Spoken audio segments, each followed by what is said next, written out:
the fourth youngest of 5 sisters, to a loving mother and attentive father. She held her parents to the highest level of respect and spoke of them often after they passed. Every story she told me about her mother or father brought tears to her eyes, showing her loyalty and love for family. That same love and loyalty she later reflected in our own family of 3, herself, my dad, and me. But before this family formed, she lived many previous lives. Hui Ping grew up in Taipei as a very active, gifted young woman. As I remember from her stories, she ran track and was the fastest girl in her class. She was also naturally artistic, skilled at playing guitar, painting, and most of all, gifted with a beautifully unique singing voice. In college, she studied social work at Xijian University, spending her college summers outdoors, hiking and exploring around the many mountains of Taiwan. After graduating, she landed a job with a big import-export company in Taipei.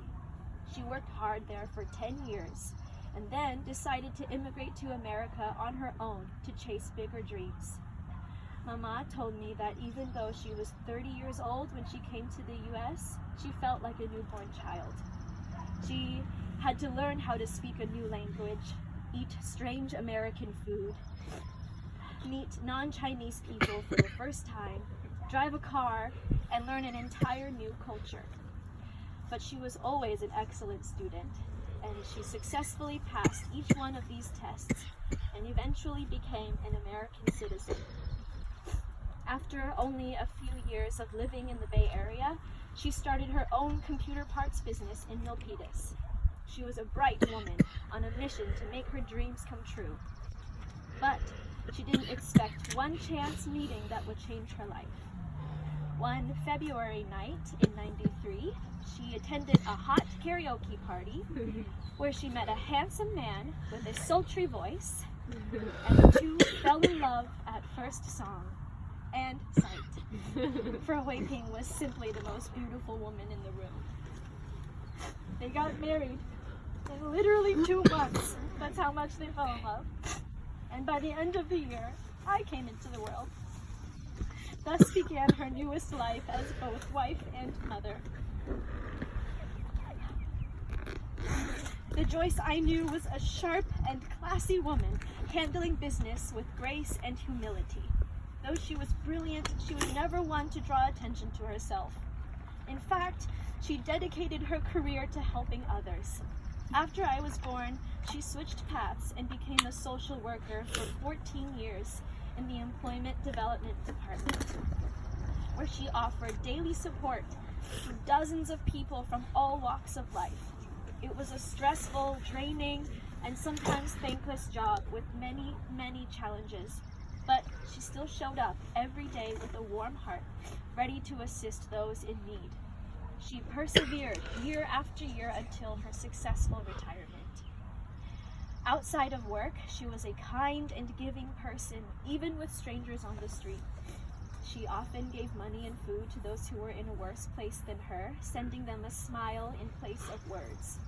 She didn't speak much in public, but her softness of heart left a strong impression on many. She even treated bugs with respect.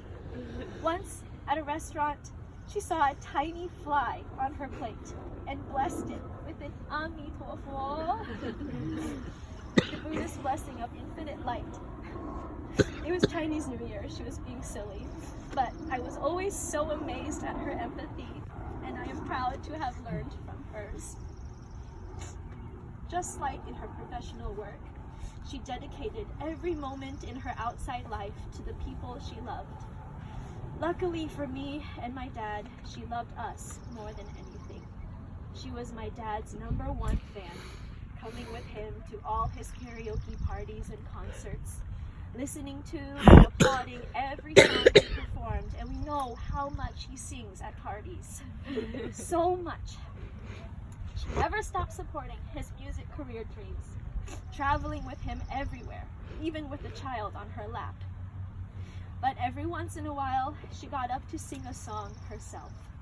and would enchant the room with her own lovely voice. It sounded deep, full, and soft all at once. Words can't describe it. Her go-to song was The Rose by Bette Midler, and it always won the crowd over. At home, she was the most caring and attentive mother. Her biggest goal in life was to take good care of me, cooking and cleaning for us after a long day of work, and seeing that we were healthy and getting enough sleep. Sleep is number one, she always said. She made sure I didn't watch too much TV or play computer games too late. She turned off the lights in my room when it was time for bed, and even finished my Chinese school homework for me when I got tired of it. This woman did everything. To paint the picture, when I first started elementary school, I hated waking up early. So she made a little dance to get me out of bed, lifting me up with her arms and bouncing me on the bed until I laughed the sleepiness away. Together we sang, "Tiao, tiao, tiao, tiao, tiao, tiao." And every day, until my last day of high school, my mother woke me up in the morning. Eventually I got too big for her to bounce me on the bed, but still. And then she would make me breakfast. Her signature move was a cup of hot chocolate for breakfast. She packed my lunch and never let me leave the house without a jacket, no matter what season it was. Then when I went to college, she would call me every day to ask, "Are you awake? Do you have a jacket?" That's how much she cared. I took it for granted then, and I was in such a rush to leave for school that I didn't always finish my breakfast. And I regret that I didn't thank her nearly enough. I used to get annoyed by how much she watched over me, but now I know it was because she wanted to protect me and give me a long, healthy life. I miss her breakfast so much now. I wish she could wake me up in the morning with hot chocolate just one more time. And I wish I could thank her.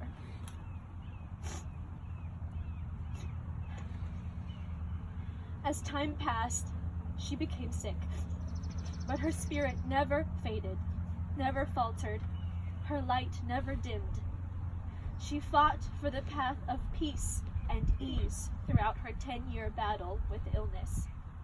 She fought every day to not give in to pain and anger. It was a steady yet powerful fight that taught me what resilience looks like. Her powerful strength was just like her beautiful voice, deep, full, and soft all at once. Those 10 years were not all bad years. We did exactly what my mother wanted, which was to enjoy life together while we have it. Almost every day, my dad took her to see the ocean. Half Moon Bay was her favorite. The three of us visited almost every city within the Bay Area, trying new restaurants, walking downtown, driving through neighborhoods while talking about everything. She and I went on hundreds of shopping trips. One of her favorite hobbies was shopping. But no matter how many hours she spent looking, she almost never bought anything. And when she did, she didn't wear it. She wore the same coat for probably 20 years, my whole life, because it was her favorite coat. It was just comfy. We took road trips. We traveled to Hawaii, China, and Taiwan to stay in her family home. We spent those years living and loving life together as one family. I mentioned that to her, sleep was the most important thing. We slept next to each other almost every night until I was in middle school. Sleeping was like our hobby. I never felt more safe than when I was rested with her.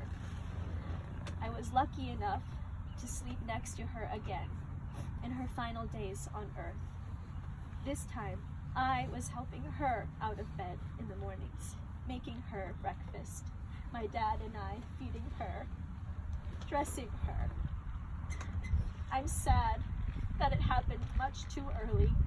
but I am so grateful that we finally got to take care of her in the end. The woman who dedicated her life to taking care of us.